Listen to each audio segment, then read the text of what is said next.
Bank সংস্কার, বিদ্যুৎ সঞ্চালন, সড়ক উন্নয়ন সহ 4 প্রকল্পে $130 কোটি ঋণ দিতে অর্থনৈতিক সম্পর্ক বিভাগের সঙ্গে চুক্তি করেছে এশীয় উন্নয়ন ব্যাংক এডিবি। বাংলাদেশি মুদ্রায় যা 15,600 কোটি টাকা।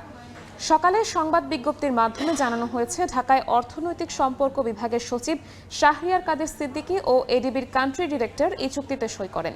এ বিষয়ে জানানো হয়েছে, দেশের ব্যাংক খাতের সংস্কার কার্যক্রম এগিয়ে নিতে ও স্থিতিশীলতা ফেরাতে $50 কোটি ঋণ দেবে এডিবি। জলবায়ু পরিবর্তনের ঝুঁকি মোকাবেলা ও উন্নয়নকে টেকসই করতে দেওয়া হয়েছে $40 কোটি। ঢাকার উত্তর পশ্চিমাঞ্চলে সড়ক যোগাযোগ ব্যবস্থাকে আন্তর্জাতিক মানসম্পন্ন করতে দেয়া হচ্ছে $20,40,00,000। এছাড়া জ্বালানি সরবরাহ ও নবায়নযোগ্য জ্বালানি খাতের উন্নয়নে বাংলাদেশকে $20 কোটি ঋণ দিচ্ছে এডিবি।